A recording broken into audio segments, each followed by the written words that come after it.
I just finished filming my box review, and I figured I should also knock out my new Snow Trooper. I just got these guys at the same time at the same store. It's my local comic book shop, and they are incredible. Oh my god, their figures rock too, and their prices are pretty good. So, I got this guy for $170, which I know sounds high, but I was happy that I could just get him, because he's the last one they had there. So, without further ado, let's get to his review. Here's the box. Very similar to Bosk's and all the other ones, but it's got the flat coloration instead of the shiny, which I actually like better. I think it just works a little better. There's a little bit of weathering at the bottom of the box, which I don't like. I'm not going to really care for the box, though. It's not something I care about. It's whatever. Look at the side. Good box art. He looks great in the pictures. There he is using one of his other sets of hands. Looks great. Let's open it up and see what we have. Description of what the Snow Trooper is and the army that he stands for and the military's a Star Wars line. And that's where your figure would sit. He doesn't have that second box that we're here. He doesn't come with that many accessories. So let's look at him. So here's our figure. And he's that cool. Yeah, he's actually as cool as he looks there. Here's what's awesome to me, just from the start. He can crouch without the stand, and none of my other figures can do that. So, honest to God, that put him in my #1 spot almost from the second he came out of the packaging. He's just, look at him. Kind of get that. Hope that looks cool enough for you. I think it looks pretty cool. So, let's talk about his figure and his quality. So basically, when you take him out, I just displayed him for no reason. When you get him, he's like this. Look at that. Awesome. I don't know where I was going with that. Who cares? Head to toe. He's got a good movement. Down, up, to the sides. Surprisingly good. Because this is like a rubber piece in there that allows for some... It's actually really flexible in there, and there's no head, if you're wondering. And then this is all plastic. So his head actually has pretty good movement, and this rubber is really cool feeling. It's really fun to feel. And it looks like cloth, which is really cool. Then further down he has this hard plastic armor, which kind of restricts a little bit of his movement. Try to get him... Let's see, I try to... Actually, not too bad at all. Still get that Prometheus movement. Basic Prometheus movements. See? Basic. Hands move really well. They change out awesomely. And they're really good in there once they're there. It's awesome. Go down, he's not double jointed, I don't think, at his knees. I'd have to take off his uniform to find out. Nice rubber boots. Plastic kneecaps. Or knee pads.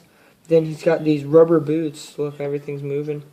And they're 2 parts, so you can get better movement out of him, which is just ingenious of them. So now we're going to actually look at his sculpt. Now that we see how he moves. That's his helmet, and his helmet is absolutely stunning. Absolutely awesome. And looks great.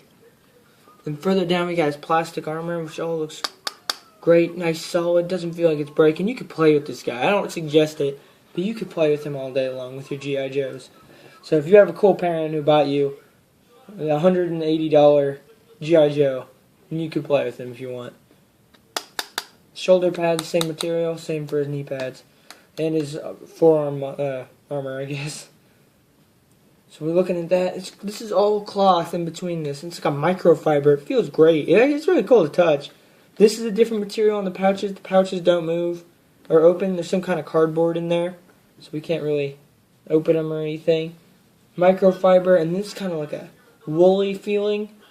Oh, it's cool. It's kind of weird, but he's kind of fun to touch. Got the cod piece in there. Awesome detailing on him. Then on the back, he's got this sick backpack that attaches to the front plate, and I guess that regulates his heat. Awesome details. Nice and weathered looking. He looks great. God, he looks awesome. He looks like a stormtrooper. Like a real one. I love that. I can't wait till it snows so I can take him out in the snow and take pictures of him. I'll put those up later. So basically, this is the main issue.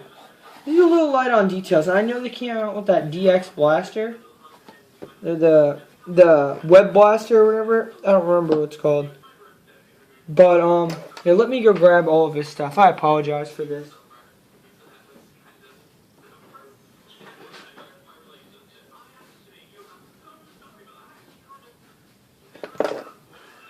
So he comes with, ooh, can't believe he just fell over like that. That was pretty cool. Nah, I'm kidding, that's bad. I don't like that he fell over. I probably should be using his stand more, but it's whatever. For the sake of this review, I'll move on. Here's his fist. Nice rubber hand with plastic backing. Open hand, kind of a grip, plastic backing. All have their own pegs like Hot Toys should be doing. 2 fingers, good pointing, awesome. I've heard complaints that these are too big, and you're wrong. These are perfect. Absolutely perfect. Then he's got his trigger hand. It's a little too loose, but it does the job. And then his holding the weapon hand, so you can put them together. And then you also get his, let me lay him down, his basic blaster. It's a Stormtrooper carbine. You can open that up, unfold it.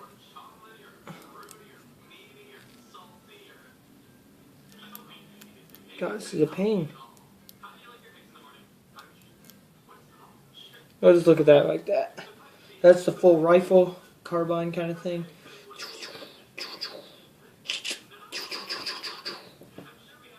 Absolutely awesome. It looks just like it did in the movie, and that's all you care about when you're spending this much. Is the likeness. Look at that. Perfect blaster, and he holds it well. A little loose, but if you're not playing with him, who cares?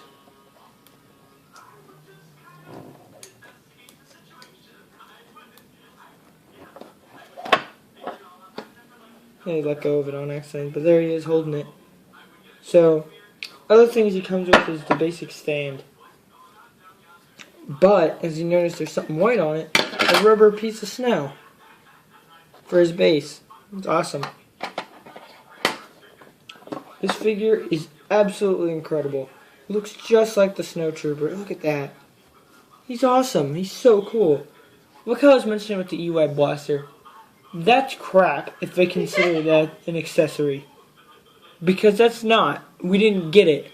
So you had to spend an extra $100 or so, and now it's like $300 to get him an accessory. I think for $150 or for $250, they should just make it so there's. They should have come out with one that was Snow Trooper and the E-Web for a discount. So if you buy them separately, you have to pay more. I'd be cool with that, but you don't get that. Flaws with the figure. He doesn't hold his weapon all that good, but who cares? Because you can make him hold it. You know what? Just for review's sake. There you go. That much. 2 seconds. He'll drop it easily, but who cares? He just looks fantastic. He's by far my favorite. I give him 10 out of 10. If you really want your first Sideshow Stormtrooper or clone, I suggest him over Commander Cody. And I love Commander Cody. So if you really want to start collecting these guys, start with them. That's the end of my review. Thanks.